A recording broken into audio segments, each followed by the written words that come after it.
करते हैं एम्ब्लायोपिया यानी लेजी आई पे।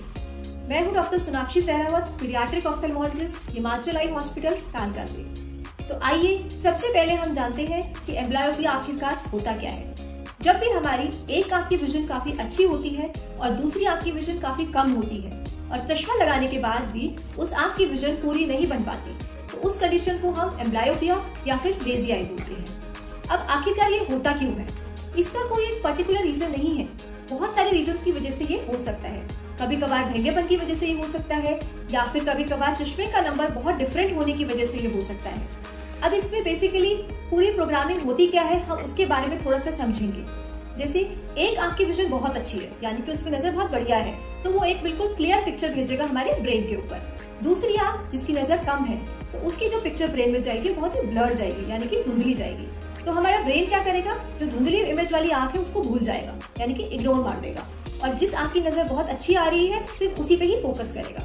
इस वजह से जो धुंधली वाली आंख थी उसकी जो विजन है जिंदगी भर के लिए कम ही रह जाती है, क्योंकि ब्रेन उसको भूल चुका है। अब आता है कि इसकी ट्रीटमेंट क्या है। ट्रीटमेंट से पहले हमें ये जानना पड़ेगा कि इसको पकड़े कैसे, इस बीमारी को पता कैसे लगाएं कि आखिरकार ये कैसे हो रही है, कब हो गई है। तो इसका सबसे एक सीधा तरीका है कि हर साल अपने बच्चे को ऑफ्थेल्मोलॉजिस्ट के पास जरूर दिखाएं।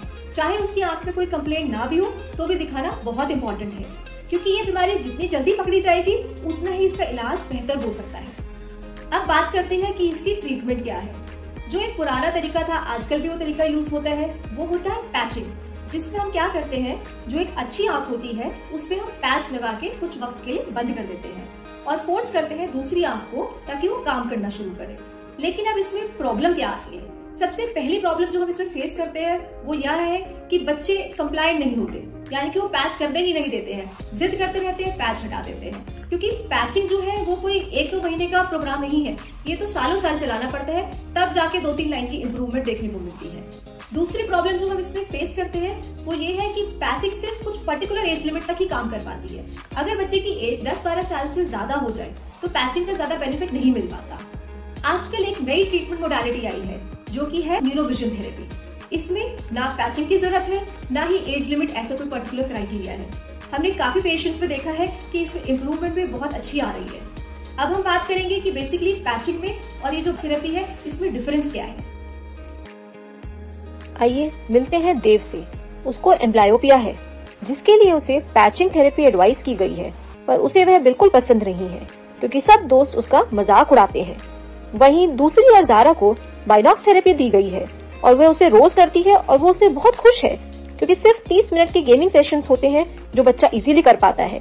ज़ारा के डॉक्टर ने उसमें काफी इम्प्रूवमेंट देखी है। वहीं दूसरी ओर देव में अभी भी लेजी आई परसिस्ट कर रही है और 3 महीने की थेरेपी के बाद भी इम्प्रूवमेंट नहीं आई, तो अब उसके डॉक्टर ने उसको बाइनॉक्स थेरेपी पे शिफ्ट किया है। बाइनॉक्स थेरेपी से 2 से लेकर 4 लाइन की इम्प्रूवमेंट विद इन 6 हफ्ते आ जाती है। हमने काफी पेशेंट्स में बाइनॉक्स विजन थेरेपी के थ्रू बहुत अच्छी विजन में इम्प्रूवमेंट देखी है। ऐसे ही एक पेशेंट अपना बाइनॉक्स एक्सपीरियंस आपके साथ शेयर करना चाहेंगे।